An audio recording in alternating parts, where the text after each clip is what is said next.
Alright, I'm back. To go cash a check or deposit a check. Next topic. Well, this one's kind of important. This one is weight loss. So, let me tell you what happened. I would like to do some more acting. So, it's been a while since I've gotten really serious about it, you know, try to get an agent and stuff like that. And I finally got something going and decided, well, I needed a headshot, you know, one of these portrait shots, and I needed, they asked for like a head-to-toe shot. And so I did my own photography, getting this kind of stuff ready, and I looked at the picture of my full body head-to-toe shot, and I was in terrible shape. I mean, I had been in terrible shape for a while, but for some reason I just hadn't quite seen it like this before, and thought to myself, well, this is a horrible way to try to make people think they would like to hire me as an actor. If I just, you know, I'm not like big enough to be the funny fat guy, and I'm certainly not thin enough to be just a regular guy, so I decided, well, I really need to do something about it. Now, I've known for a while I need to do something about it, and just for some reason lacked the some definitive thing to say, now is the time to do something about this.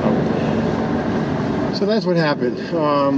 I hesitate because it's kind of embarrassing to say the numbers. You know, hey, how much do you weigh? I'll tell you this much though. At my peak, I weighed about 40 pounds more than I weighed the day I got married. Okay? And that in itself was some 30 or 40 pounds more than I did, say, when I graduated from college, when I was about 25 years old, 24. I was 24 when I graduated. Anyway, so I'm potentially 70 to 80 pounds more than I was in my mid-20s. Yeah, and you know, if you hear a story about someone that says, I lost 70 pounds or I gained 70 pounds, you say, well, that's kind of a scary, extreme thing. You know, that's really extreme, and it's so sad that you've gained that much, or that you lost that much, that you ever got so heavy you had to lose that much. And so I kind of started out thinking, well, maybe what I really need to do is just shoot for getting back down to say a command. The weight that I was when I got married. Maybe that would be okay. So how did I gain all this weight? Well, part of it is you know, I'm not running around as much as I used to, you know, working on movies and stuff like that, and just having, and I'm more sitting at a desk and working on the computer and whatever, that sort of thing. And also I've got a wife who is very kindly, you know, making sure I have 3 solid meals a day, and sometimes you put food in front of me and I finish what's on my plate. And so this is what happened, I guess. And part of it is getting older, my metabolism changes and all these things, and I don't need to eat as much as I did when I was in my mid-20s in order to maintain the same weight. Say a command. Anyway, so I figured, and one other bad habit I had was a lot of snacking. And when I'm working on the computer, doing a lot of video work, there's a lot of downtime when you're rendering. You just added some effect to your video, and it has to render out a new video with that effect added to it. Or you're converting file formats from one thing to another. So there's a lot of... the computer is going to be busy for the next 10 minutes or more. And what am I going to do? Well, you should be able to multitask, right? So say, well, if the computer's busy rendering something, I could, you know, read my email or go on Facebook or, you know, do something else sitting here at the computer. But sometimes I just get up and stretch my legs and walk around, and the next thing I know, I've just walked past the candy jar or some other, you know, the fridge, and I'm taking something to eat. And so there was a lot of this snacking going on that was unnecessary, just out of boredom or just, call it comfort food or whatever it is. So I figured, all right, this was my definitive thing. It's only been about 2 weeks ago when I said I'm gonna change this. I'm gonna lose some weight, and I'm gonna be real serious about this. And I theorized that the first 10 pounds could go away pretty quickly, because I've actually fluctuated over the last 4 years or so. I've kind of dipped up and down within a 10-pound range, and I was at the top of this range when I decided, got to do something. And so I figured I could take off those first 10 pounds really easy, really quick. After that, it would be, who knows how long it would take. But so that was my thinking, and so far it seems to be true. I've lost about 8 pounds in the last couple of weeks. I'd love it if I could lose 8 pounds every 2 weeks for the next 5 weeks or more. I don't know if that's going to happen. And I don't think I've done anything too drastic. But what I've done is I've eliminated the snacking during the day. And I've also very much simplified and downsized my breakfast and lunch. And dinner, I don't eat as much as I used to for dinner either. I'll eat until I start to feel full, and then I pretty much stop at that point, rather than what I've done before. I start to feel full at the start of the second helping. So maybe I'm eating almost twice as much as I really should be eating to feel satisfied.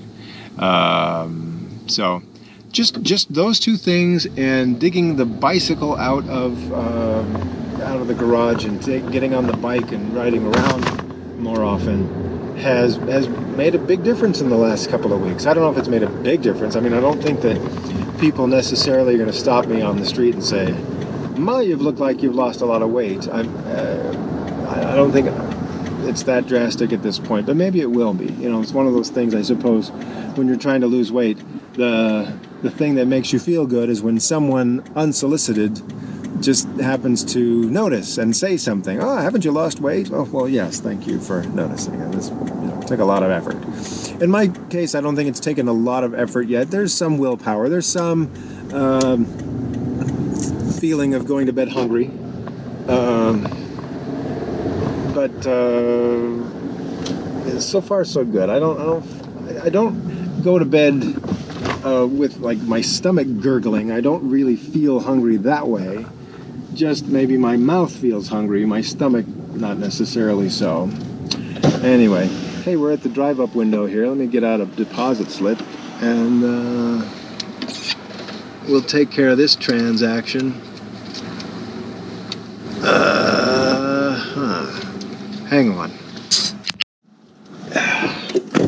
All right, friends, we are back at it. I had to stop at the bank, and then I stopped at the movie theater, and I bought, what do you have here? Star Wars tickets. The movie opens in 2 months plus 4 days. I'm going to go on opening day, not on the Thursday night opening night, because it just goofs things up too hard. First of all, they sort of sold out already. I wasn't Johnny on the spot trying to get tickets. So they've kind of sold out already for the first show of the night, and after that, it's just I could go. There'd be a really nice seat available for like the 10:30 show, 10:30 at night on a Thursday night.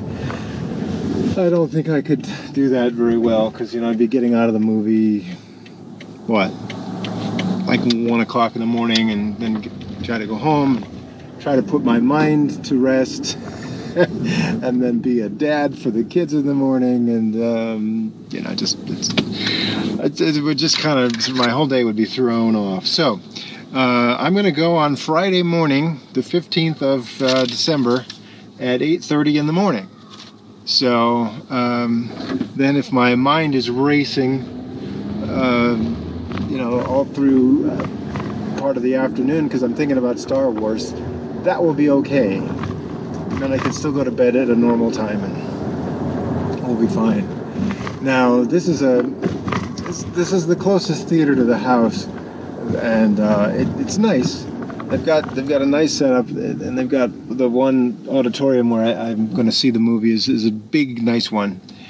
But there's another theater that would probably take me about 45 minutes to drive there, and they have the IMAX brand movie experience. So I could go there. I think I'll go there. I'll think about it. They have $5 discount Tuesdays on, and even if you get all those extra bells and whistles, like you're going to see the movie in 3D or IMAX or with the D-Box motion seats, that stuff is all $5 per show all day Tuesdays with this theater chain. So I'll decide what I want to do, if I want to try the IMAX experience or D-Box or something else. So maybe I'll go on the 19th of December, which is a Tuesday, and it only cost me $5. This one cost me $7 something. And even then, I've gotten so used to the $5 matinees, or just I go to the matinees, even though I could go to a $5 evening screening on a Tuesday. I just, again, it throws off the schedule too much if I'm not with the family in the evening. So when I can avoid going out and doing things in the evening, I'll stay home with the family. So that's what I'm going to do. $5 matinee. Even though, I could go in the evening, I'll go to the matinee on Tuesday to, again, try not to disrupt the rest of whatever I might try to do that day. But I haven't decided yet. I haven't ordered the ticket yet.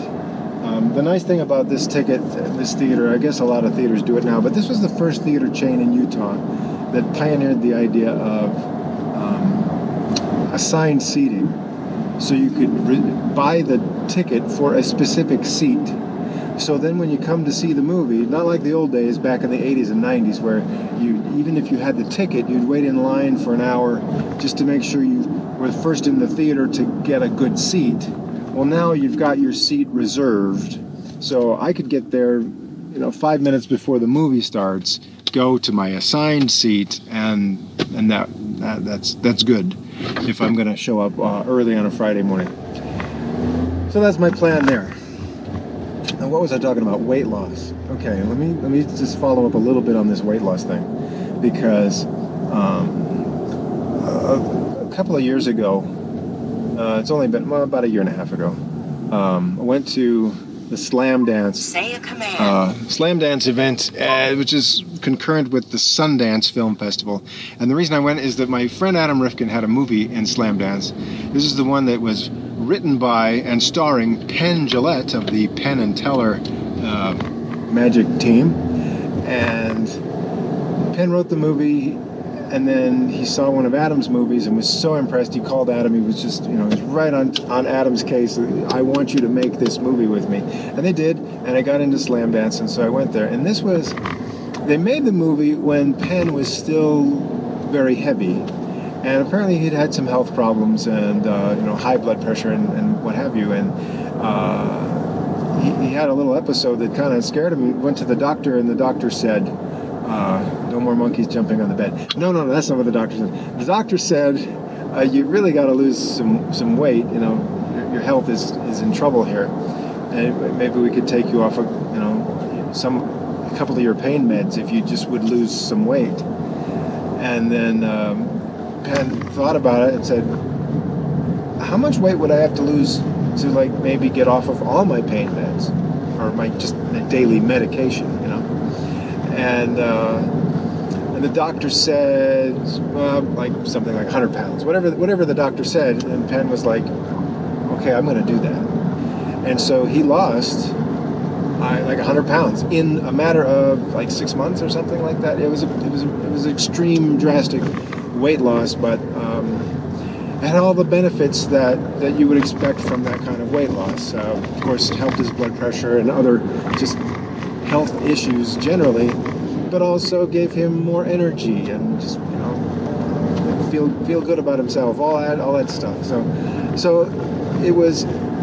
They made the movie when he was still heavy. By the time they were showing it at Slamdance, he had slimmed down 100 pounds, and this is kind of one of the first big public events, where he was going to be seen and photographed and stuff. And some of the people that were in the movie had not seen him slim down until that night, And so it was exciting. It was fun to see that. And talking to Adam about things in general, but also that in particular, they did this vegan thing, and Adam was doing it, and Penn was doing it, where they'd gone vegan, and Penn, it was part of his losing and maintaining a new weight, and then for Adam it was a matter of, if I remember him describing it, if I remember correctly, Adam's idea was that he had been vegetarian and felt pretty good about things, but there was just something that not quite getting to the level he wanted to be, so he went vegan, and that seemed to be to do it. And of course he looks very healthy and fine, and it was good to catch up with him. And there I am being just Mr. Fatso saying yeah, I think I might want to try something like that sometime. And it's not for me, and I don't think for Adam or Penn either. It's not like some animal rights activism statement. It's not that. That's just, it's just, we think this could be healthier for us. And if any animals benefit from that, well, more power to them. All right. So my extreme method of weight loss, where I've lost 8 pounds in the last couple of weeks, and I don't know if I can keep up that pace, but we'll see, was again just cutting back on food, but so I guess you'd call it portion control, and some increased exercise, and so we'll see how far that takes me, and then after that we'll see if I need to change my exercise or try a few other things with my diet, but we'll see. And so Penn wrote a book about how he lost all this weight, and the book's available. And I thought, well, maybe I should buy the book. And then my wife said, well, if you're not sure about buying the book, why not just look for it at the library? And of course, they do have it in the library system in our county, not at our particular branch near our house, but I could have it ordered in from another branch. And this book, which is like, I don't know, it's 300 or 400 pages. I thought, I'm not very good at sitting and reading books. I usually get frustrated and think I should be doing something else. Especially something, that's 300 or 400 pages. But it turns out there's an audiobook. So I could buy the audiobook. And then I was looking for it online, and I saw these offers. There's audiobooks.com, where you sign up for like a 30-day free trial. One of the initial things that you could get is you could download one free book, and then you could, within 30 days, I guess you could cancel the membership, and it would truly be free. And I feel a little bit badly about it, but here's my scheme. I'm going to get Penn's book for free from the library, or the audio book for free. But I might just do that, because I do tend to, when I'm driving around and not making podcasts for my friends, I do tend to listen to a lot of podcasts from other people. Not so much music. And one thing I've trained myself to do, you can listen to podcasts at faster than normal speed on like an iPod will play it that way. So you can play it at 1.5 times normal speed, and what it does, it speeds it up without it doesn't raise the pitch. It's not like speeding up a tape used to. You would change the speed and the pitch, everyone sounds like the Chipmunks. This is a more complicated algorithm where it will speed up the pace of the talking, but also retain the same pitch. So it sounds like the same person's voice, they're just talking really fast. And actually, you can go beyond that. You can have it go at exactly double speed.